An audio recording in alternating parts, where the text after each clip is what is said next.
Hello, sports fans. You are listening to Beyond Debatable, the podcast that covers all things sports. I am your host, Michael Rachel, and he, on the other side of the camera, is Jack, Statman Cudahy. What's up, guys?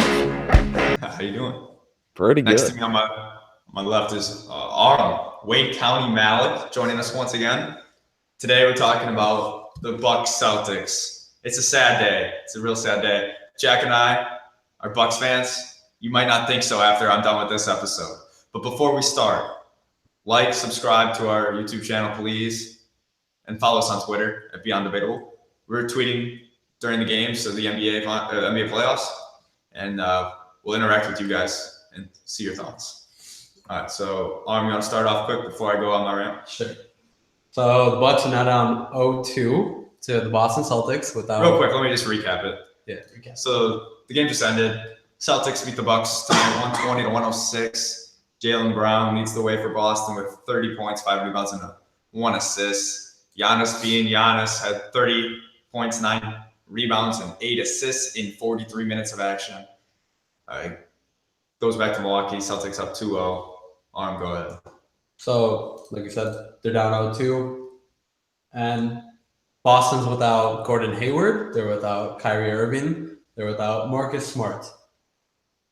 And the Bucks had an MVP candidate, Chris Middleton, who some people are arguing. I think he should have been an All-Star. All-Star. It was Giannis. Let's clarify. Oh, what did I say? You just said MVP candidate, then you went Chris Middleton. Just to clarify, the MVP candidate is not Chris Middleton. Yeah, Giannis. And then I thought Middleton should have been an All-Star over probably Goran Dragic this year. I feel like a lot of people would argue that. And in general, then they have Jabari Parker, who is pretty solid scorer. They traded for Eric Bledsoe, which I think every Bucks fan at the time, and me, I thought that was a great trade.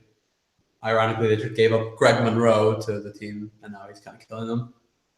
But it makes no sense to me that the Bucks are so much more talented than the Celtics at this current state without Kyrie and Gordon Hayward.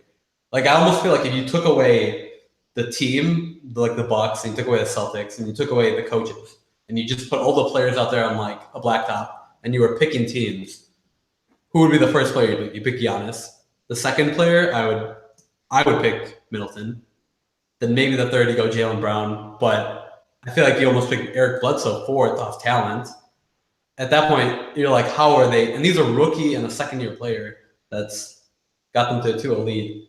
So I almost have to blame this on the two franchises. One is Boston, who's won 17 championships, and they actually enforce winning.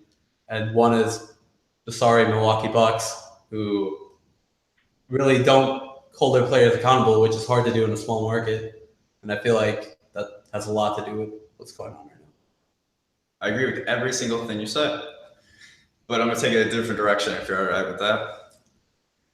So as a Milwaukee Bucks fan, diehard, years, this year is the first year that I've been emotionally just emotionally strained, and I can't take it anymore. So I'm just going to go through a little bit of a frustration here. So let's go back. Jason Kidd, all right? They fired Jason Kidd midway through the season. Now, do I think Jason Kidd was a great coach and part of the future? No. Do I think that you should fire a coach in the middle of the season when you are in the playoff hunt? You're literally in a top 8 seed spot, and you fire your head coach. And you fired him right before the 6 easiest games of your year. Orlando, New York twice, the Nets, and I can't remember the other team. So yes, the Bucks went on 5-1 under Joe Prunty's first 6 games. Okay? So everyone's like, Joe Prunty, great coach, great decision to fire Jason Kidd. How's that looking right now? When you're looking at the coaching matchup between Brad Stevens and Joe Prunty, it's like, I don't even know a comparison. It's such a mismatch that it's embarrassing. In game 1, Tony Snell played 32 minutes. Think about that for a second. Probably half of you watching the show don't even know who Tony Snell is. And he's playing 32 minutes. He also got signed to a 4-year, around $42-ish million contract. They call him a D&3 guy. Well, he does not hit threes. He's a one-dimensional player. Right at this point, I would argue that Andre Robertson has a better offensive skill set than Tony Snell. Now let me move on. Jason Terry, 40 years old. Might be 39, actually. 39, 40 years old. Great vet. Played 18 minutes in game 1. 18. We've got a rookie named Sterling Brown, who we're really high on. Shooting guard. Can hit the three like nobody else. Played 0. Game 2, finally making a little bit of an adjustment. Jason Terry plays 5 minutes. And Sterling Brown plays, I think he played 10 tonight, 12 minutes. And he played pretty decent minutes. Tony Snell went down to 22 minutes tonight. They shot around 60%. And they still lost by double digits. How does that happen? It's because this team does not play. They do not play hard. You've got Eric Bledsoe, who does not play defense, turns the ball over at an exceptionally high rate.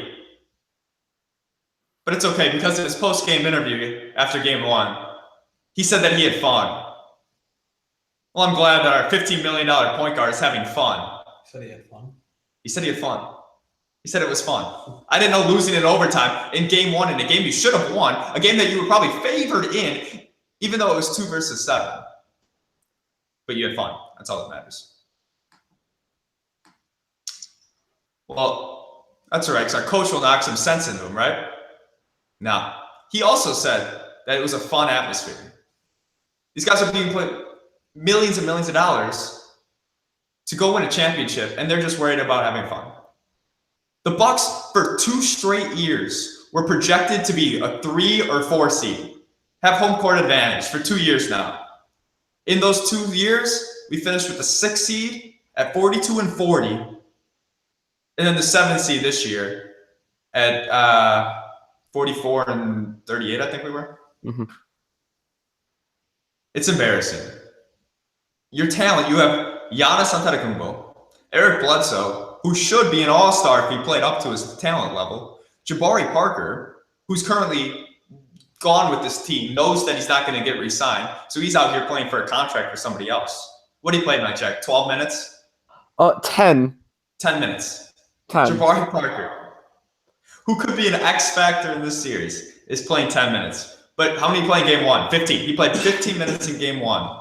And Jason Terry played 18. How does that make any sense? Any sense whatsoever.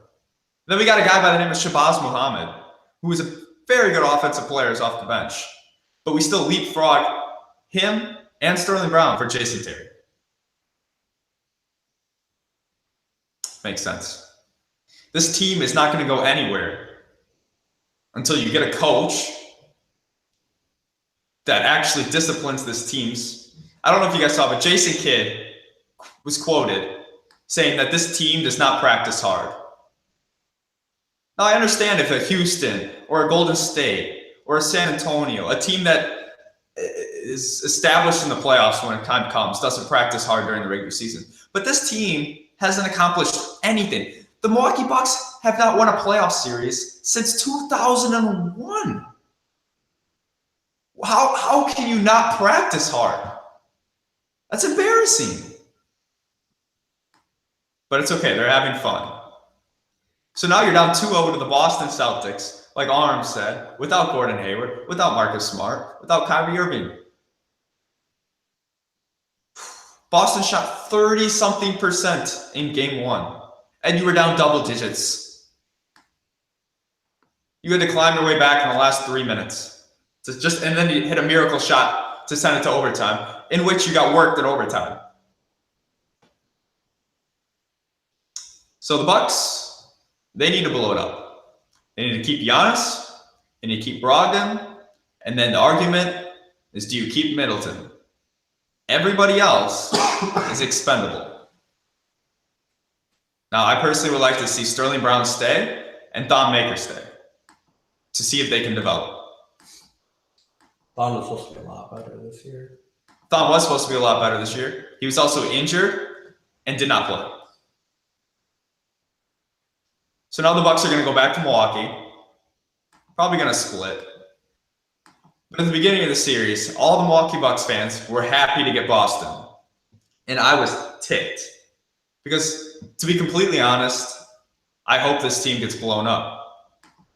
If they win a playoff series, what's that? And Boston blows.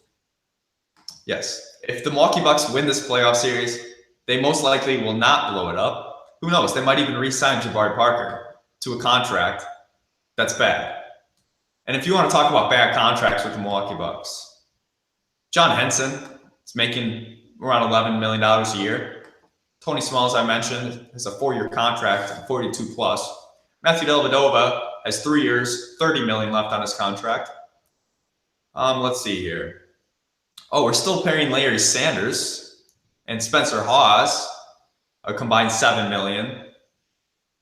And then Mirza Teletovic. 2 more years. $10.5 million each year. It's ridiculous how bad the Bucks management is. And this team is not even fighting for they're so much better than Boston. Yes, I love Boston. I love Jaylen Brown. I love Jason Tatum. Great players. Horford's a great player. They're very good. Don't get me wrong. Terry Rozier, very good. But if you look at talent levels, Milwaukee should be running away with this series. And that's why I was mad when they first drew the Celtics, because I thought they'd win. Which is crazy to say as a Bucks fan, but I want it blown up. But now they're down 2-0. And now this is the best case scenario for me. Because if they get swept by the Boston Celtics, or even lose in 5 or 6, you can't justify not blowing it up. Jack? That was a beautiful soliloquy. I will. I have a lot of thoughts on this as well, but I'm going to keep my thoughts quick and to the point.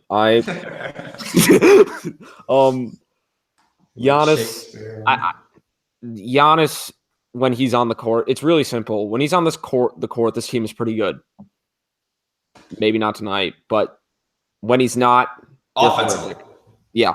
When he's not, they're horrible, and I can't help but wonder. I don't understand. Like the secondary stars, the secondary guys on this team, Bledsoe, Parker in particular this series, and even Middleton for a little bit in the second half of the year. Mm-hmm. It's incredible how disappointing they've been. I mean, Terry Rozier right now, when Eric Bledsoe has a reputation as a lockdown defender. Okay, when he was on the Clippers backing up Chris Paul, that was what he did. He would come in, harass the best point guards at the time, Tony Parker, Russell Westbrook. That's what he did. Now, Terry Rozier in the past 2 games is averaging over 20 points. Terry Rozier! This dude was not even playing in the playoffs last year even. He was like playing less than 10 minutes a game. Now he's averaging 20 against Eric Bledsoe, who's supposed to be getting better. He's not even old. He's supposed to be in his prime. That's why they brought him here, to get us over the hump. It's as you said, embarrassing. Jabari Parker, the one thing I disagreed with what you just said in your whole rant, Jabari Parker did play 10 minutes tonight. I think that was justified. His stat line, 0 points, 2 rebounds, 0 assists, 0 steals, 0 blocks, 1 turnover. Only 1? Okay. In 10 minutes for a guy who's asking for a max extension. Mm-hmm. Is he serious? Like, what does he expect? Like, and the problem I have, Jack, the problem that I really have with this team, I want them to blow it up. But realistically, can they even? No. Their best move at this point is to let Parker go. They cannot re-sign him for what he wants. They have to let Parker go. Does it make you too upset that they took him over Embiid, right? They did, yeah. He went 2 and Embiid went 3. I shouldn't beat him, honestly. Well, yeah. Hypothetically, yes. But you're not going to be able to get rid of the contracts of Henson, Dellavedova, Tony Snell, Mirza. Mirza's got health problems. I don't know how that contract's even going to end up. If we'll have to pay half of it or what. But those guys, you're not going to be able to ship. Honestly, like Henson for a second rounder, I'm taking. But no other team is going to give up a second round pick for Henson just because of the salaries. We'd have to take somebody back because nobody's going to take the salary in this salary cap after almost every team screwed up the salary situation thinking it would keep elevating. And this year it's not. I also want to point out, like, just quickly before we end this, this takes nothing away from the Celtics. Like they have taken their opportunity fabulously. Like Jaylen Brown has been dominant this series on the wing against a team that was supposedly supposed to be. That's what the Bucks were supposed to have, is a ton of wings, and Jaylen Brown's been probably, outside of Giannis, the best wing in the series. Terry Rozier, while I don't want to make him out to be a scrub, he's improved a lot this year, and he's done a good job filling in for Kyrie. Even the likes Jason Tatum, he's a rookie. Rookies in the playoffs don't usually come out like he has in playing. It's not that he's not when he doesn't make shots today. Yes, he didn't make shots today, but he at least plays hard and he does the right things. He moves the ball, he defends, he works. That's not happening from veterans on the other side of the court. And it's those little things that I think makes Boston it just has a good foundation as a team. They have a very good foundation and the Bucks don't. One bad thing happens and the Bucks fall apart. Yep. And I think we need to give the Celtics a lot of credit for sticking together. They could have very, very easily said after Kyrie had his infection in his knee, we're going to just fall down and get into the offseason and rest. But they didn't. They're fighting, and it's impressive. It is. And all the people that say Tony Snell, he's playing 32 minutes for defense. Okay, that's fine. You can make an argument there, even though they still gave up 110 plus. But how can you justify Jason Terry coming off the bench over Shabazz Muhammad and Sterling Brown? If you're telling me that's for defense, no. And if you're telling me that's for offense, you're also wrong. So, yeah. So, prediction. Originally had Bucks in 4. He's not a Bucks fan. Just Jack and I are. No, Boston is garbage, and I stick with that. Milwaukee will play with urgency, plus their talent. They'll win in 7. Bucks in 7, Jack. I have right now. I'm probably putting too much faith in the Bucks here. I have the Celtics in 7. I think they're gonna get absolutely killed in the media before their next game, and they're gonna have to show some fire. So someone's gonna have to do something because they can't. If they lose the next game, it's done. And you're down 0-2. I think you'll come out with a lot of urgency, and with that much talent, how do you lose? You would think. It's especially at home. Like they're gonna their game at home. I don't know. I originally had Celtics in 7, and I think I gave the Bucks too much credit. I would be surprised if this goes 7. But to say that a team's going to win and close out a series on the road in 6 is, I can't really say that. So I'm going to stick with Celtics in 7. It could be Celtics in 5. I would not be shocked. Either Celtics in 5 or Celtics in 7. All right. Whew. So to all our Celtics fans out there, sorry that we didn't really talk about the Celtics. We'll get it on a later podcast because we're pretty confident, or I am at least, that they'll be around for another round to talk about. All right, so that's going to do it for this podcast. Thank you to Aram, of course. And then on the other side of the screen, it is Jack, the stat man Cudahy, and I am Michael Rachel. Make sure to subscribe, like, and follow us on Twitter. You've been listening to Beyond Debatable.